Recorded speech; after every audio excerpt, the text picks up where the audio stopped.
Fatima entered her new home with the grace of a bride carrying dreams in her eyes. Her hands were adorned with henna, her face glowing behind a soft veil, and her heart quietly beating with a mix of hope and nervous anticipation. Like any woman stepping into marriage, she had imagined a life of shared smiles, warm conversations, and the comforting presence of a partner beside her. She didn't expect perfection, but she had expected companionship. But from the very first night, something was wrong. Ayaz, her husband, barely looked at her. He offered no smile, no welcome, not even a polite attempt to share space. He turned his back and slept without a word. Days passed in similar silence. Fatima, stunned but hopeful, waited patiently, thinking perhaps he was shy or overwhelmed. Maybe he needed time. But time kept moving, and so did his indifference. Weeks turned into months, and months into years. The home she had once entered with sparkling eyes became a prison of unsaid words. Ayaz didn't touch her. Not out of anger, not even out of coldness. It was a void, a complete absence of emotional connection. When she tried to approach him, he offered a vague explanation. He wasn't well, the doctors had said it might take time, that's all. Fatima didn't protest. She didn't go to anyone in the house with complaints. She wore her silence like armor, convincing herself this was a test of patience. Perhaps in some quiet way, Ayaz was struggling with something deeper. She convinced herself to wait, and so for 5 years she waited. She cooked his meals, she pressed his clothes, she greeted him at the door, and in return she received nods, silence, and the occasional sigh as if her presence was a burden he had to carry. There were no fights, no blame, just a steady erosion of what should have been a bond. The others in the family never asked questions.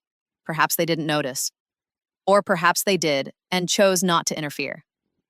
To the world, Fatima was a quiet, obedient wife in a respectable household, but behind the doors of her room she was withering, and yet she never allowed herself to cry aloud.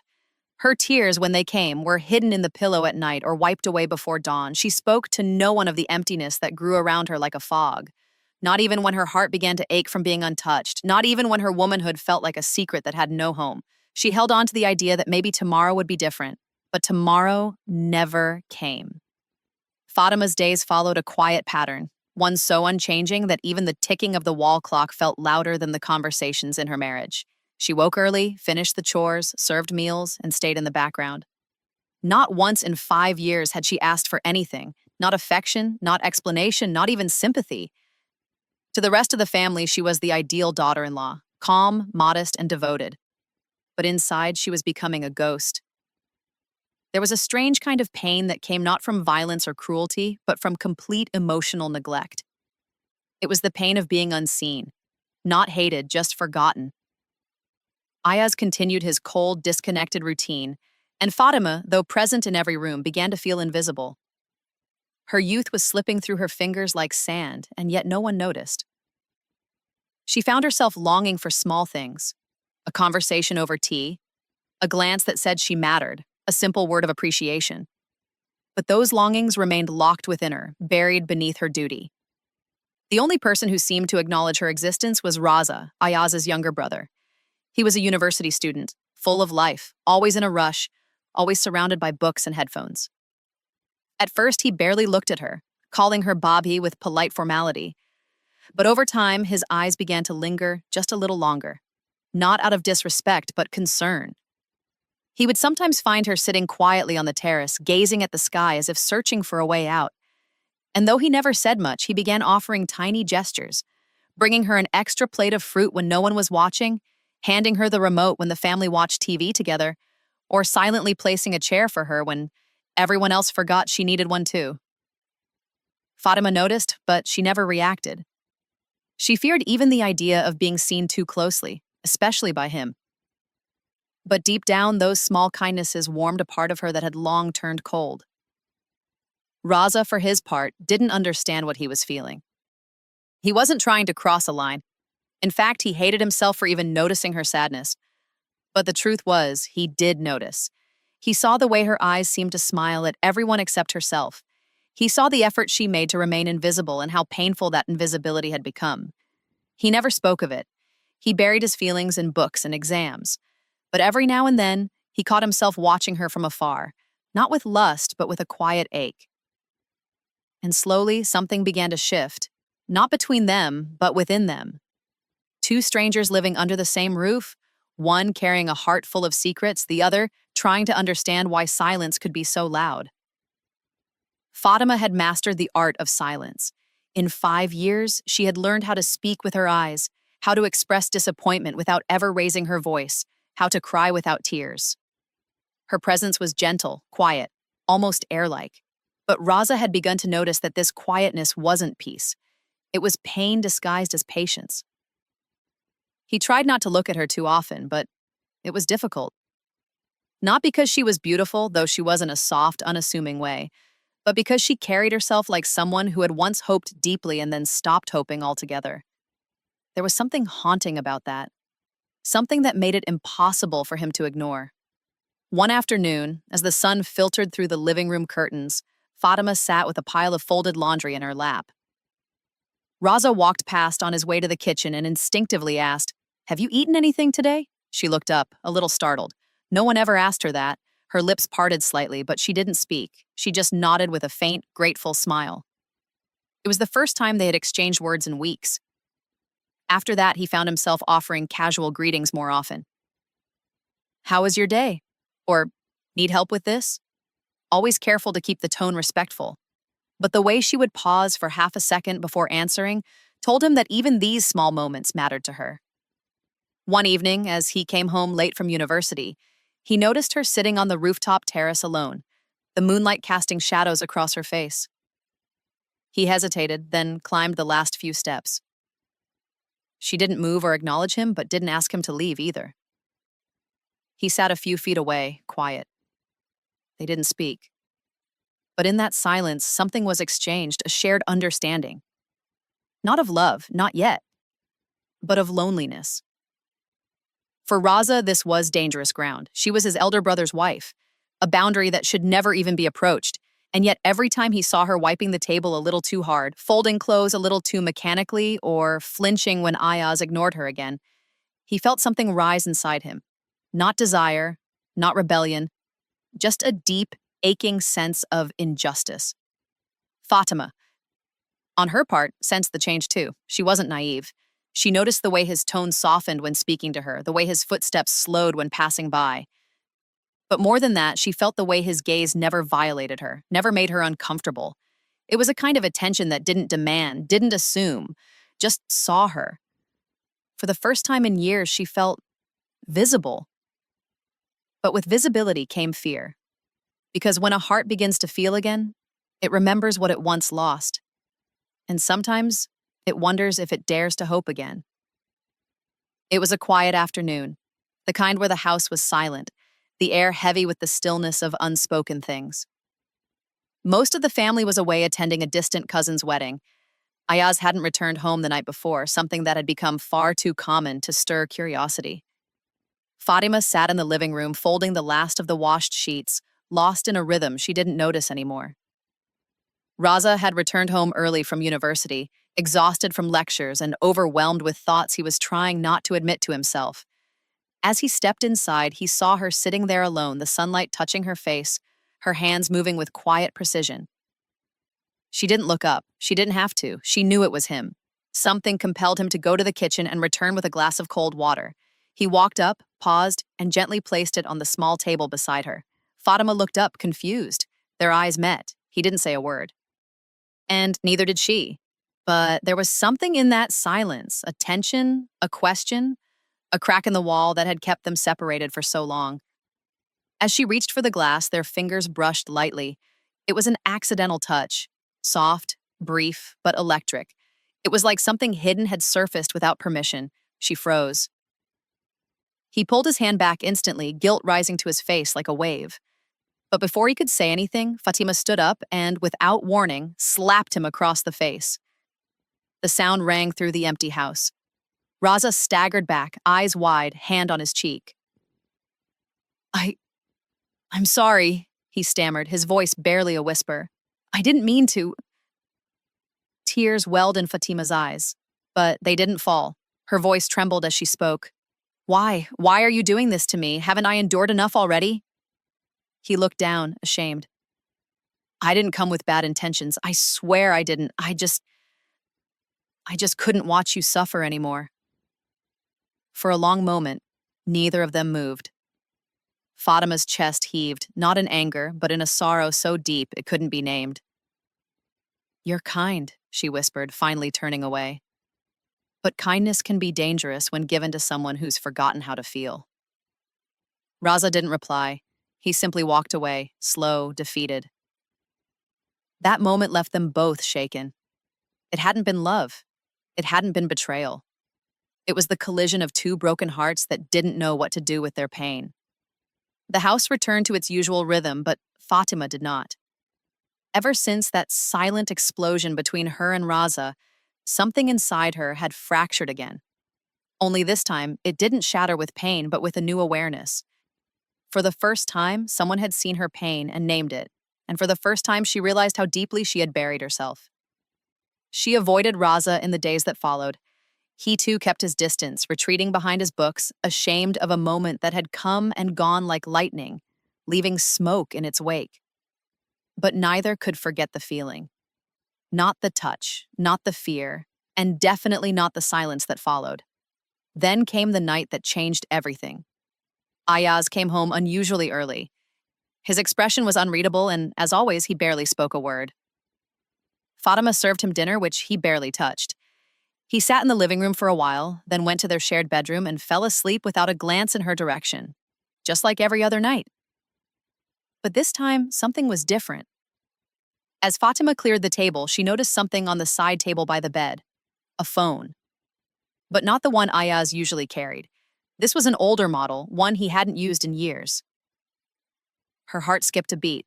Something about it felt out of place. He never left anything personal out in the open. She hesitated. Her hand hovered over it, and then she picked it up. It was unlocked. What she found inside didn't make her cry. It didn't make her scream. It made her numb. Photo after photo, video after video of Ayaz with another woman, in intimate settings, in hotels, in his car, laughing, kissing, touching. A woman Fatima recognized from whispers in the neighborhood. She was known for selling her company to wealthy, married men. Fatima's hands trembled, but her heart stayed cold. She watched everything, every frame, every proof of the lie she had lived for 5 years. Ayaz wasn't sick. He wasn't broken. He simply didn't want her. He had chosen to lie. He had chosen to starve her emotionally and physically while feeding his own desires in secret. She put the phone down slowly. There were no tears that night, no shaking sobs, just a stillness so profound it was terrifying. She stared at the wall for hours, unable to sleep. Not because of the betrayal, but because of the years she had given to someone who never intended to keep her. Morning would come, and this time, she would not be silent. Morning sunlight crept into the room, but Fatima didn't move. She had sat on the edge of the bed for hours, the phone beside her like a silent witness to a marriage that had never truly existed. She wasn't angry, not in the way people expect. There was no screaming, no rage, only the slow burning of clarity. Ayaz stirred under the sheets. For once, she didn't look away when his eyes met hers. He noticed the phone, he noticed her gaze. And he knew. She didn't say a word. She didn't need to. The phone lay between them like a battlefield full of dead promises. Ayaz sat up slowly, running a hand through his hair, but still said nothing. His eyes dropped in shame, or perhaps annoyance. But Fatima didn't wait for his explanation. She rose to her feet, calm, composed, and said only one sentence, "I'm done pretending," and then she walked out of the room. The rest of the house had just begun to stir when she reached the dining area. Her father-in-law, reading the newspaper, looked up and noticed something different in her posture. Raza, sitting at the corner with his usual cup of tea, saw it too. Her shoulders were no longer slumped. Her eyes were not lowered. She stood like a woman who had found her truth and was no longer afraid of it. "I need to speak to you," she said, addressing her father-in-law. He blinked in surprise but nodded. She sat across from him and began to speak, clearly, slowly, without emotion but with unmistakable strength. She told him everything, not in dramatics, not in bitterness, but in the plain, cutting truth of what Ayaz had done and what he had denied her for 5 long years. The old man's face paled. He listened in silence, not once interrupting. And when she was done, He sat back in his chair and closed his eyes for a long moment. "I didn't know," he whispered. "I failed you." Fatima shook her head. "No one failed me. I failed myself by staying silent, but not anymore." Ayaz didn't come out of the room that day. Raza didn't say a word either. He simply watched her with a strange mix of pain and admiration. For years, she had been a shadow in this house. And now, in one morning, she had stepped into the light with nothing but truth in her hands. Her father-in-law placed a gentle hand over hers. "You will not be forced to stay in this marriage," he said. "You deserve peace, and you have my full support." Fatima nodded, her voice steady. "I don't want revenge. I just want to live." And for the first time, her words didn't feel like whispers lost in a storm. They felt like a beginning. For the first time in 5 years, Ayaz found himself without control. The power he once held over Fatima through indifference and silence was gone. She didn't cry, she didn't beg, she didn't even flinch when he finally emerged from the bedroom later that evening, expecting either chaos or submission. He found neither. Fatima was seated on the living room sofa, a small suitcase at her feet. Her eyes were calm, her hands folded in her lap. Raza stood in the hallway, tense, uncertain whether to stay or leave. Their father sat nearby, looking older than usual, disappointment etched into every line of his face. Ayaz stepped into the room, and for a moment no one spoke. Then Fatima stood. "I want a divorce," she said, each word a clean cut through the stillness. Ayaz opened his mouth, but no defense came. He wasn't used to her voice, not like this, firm, clear, untrembling. He took a step forward. "Fatima, listen, I never meant to hurt you. Things were complicated." "No," she interrupted. "They were never complicated. You made choices, you lied, you neglected, and you thought I'd never speak." Her voice didn't rise. That made it even more terrifying. Their father spoke next, each word like a gavel hitting stone. "You shamed this house. You shamed your wife. You lived in dishonor while she carried it quietly. You'll grant her the divorce immediately." Ayaz stared at them both, then at Raza, whose eyes refused to meet his. Something inside him seemed to deflate. He nodded finally and walked away without another word. The next few days moved like a slow storm. Papers were signed. Fatima moved out temporarily to her parents' home while arrangements were made. But she didn't retreat into grief. She moved with a dignity that surprised even her own family. Raza kept his distance. His guilt was too strong, and the memory of their last encounter still echoed in his mind.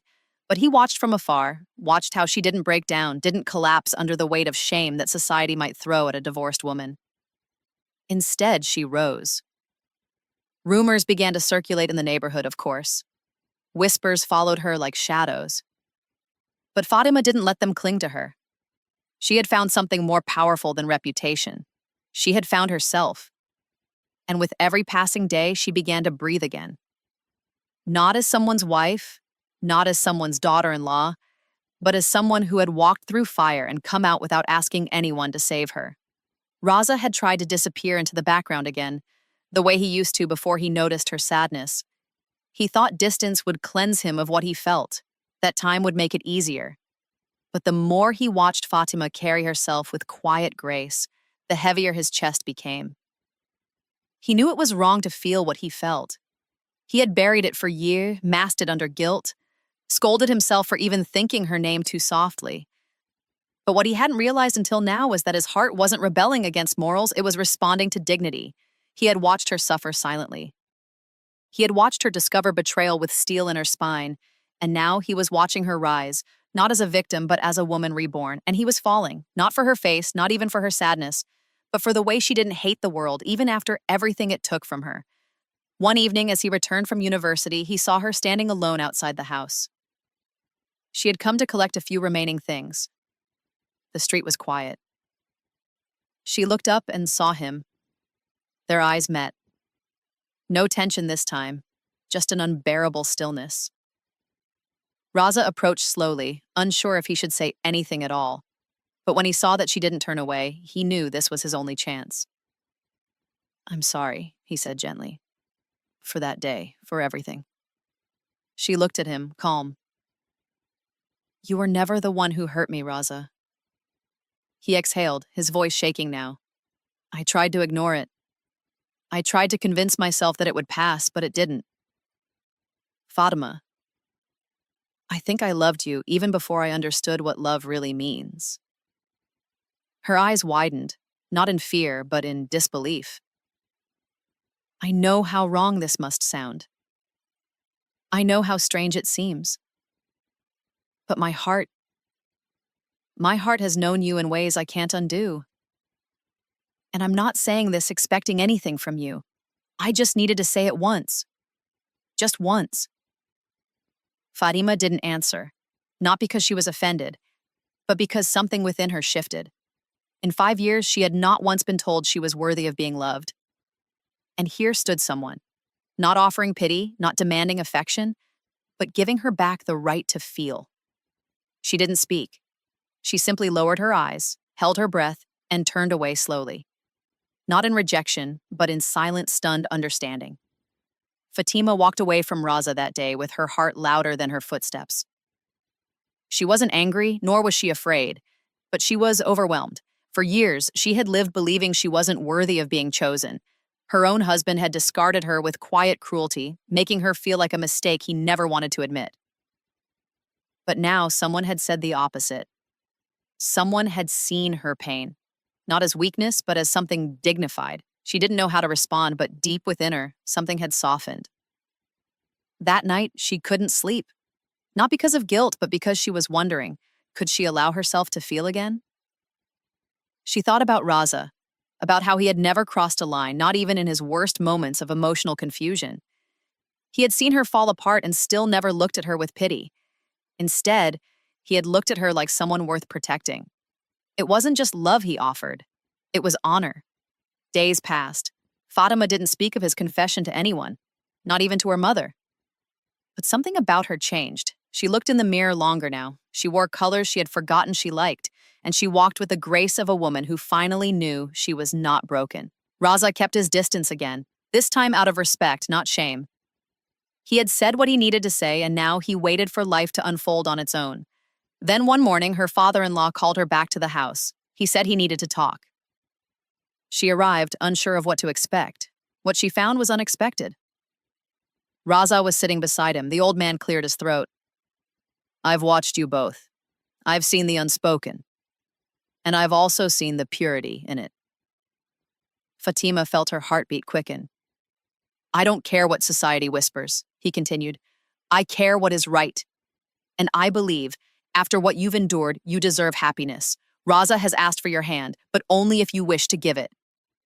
The silence that followed was heavy with emotion. Fatima looked at Raza. He didn't plead. He didn't even smile. He simply looked at her as if waiting for her to choose herself before choosing him. She looked down for a moment as if searching her own soul, then slowly she nodded, not out of impulse, but out of a quiet, hard-earned truth. I will not fear love, she said softly. The day of their nikah was simple. There were no glittering decorations, no loud music, no crowd. Just a small group of close family members, a quiet room, and 2 people who had walked through fire to reach each other with clean hearts. Fatima wore a pale cream dress, modest, elegant, untouched by extravagance. Her face was calm, her hands still, but her eyes shimmered with something new: peace. Raza, dressed simply, looked at her like she was the first sunrise he had ever seen. As the words of the marriage contract were spoken, Fatima felt her past loosen its grip. She remembered the years of silence, of being unseen, of sleeping next to a man who never wanted to know her. And yet she didn't carry bitterness into this moment. She had walked away not with vengeance, but with dignity. When the ceremony ended and Raza was finally allowed to sit beside her, he didn't reach for her hand. He simply whispered, "You are safe now." And for Fatima, those 4 words were more sacred than any vow.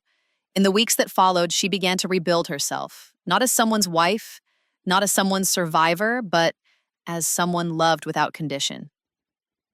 She laughed more often. She cooked not out of duty, but because she wanted to, and she prayed not to escape pain, but to thank her Lord for carrying her through it. Raza never rushed her. He let her heal at her own pace, And every time she stumbled, he offered presents, not pressure. One evening, as they sat watching the rain from their window, Fatima rested her head on his shoulder. "Do you think broken hearts can really love again?" she asked. Raza smiled softly. "I think broken hearts love better, because they know how much it hurts not to be loved." And with that, she closed her eyes, not to escape, but to rest. For the first time in years, her heart was full, not with dreams of what could be, but with the comfort of what finally was.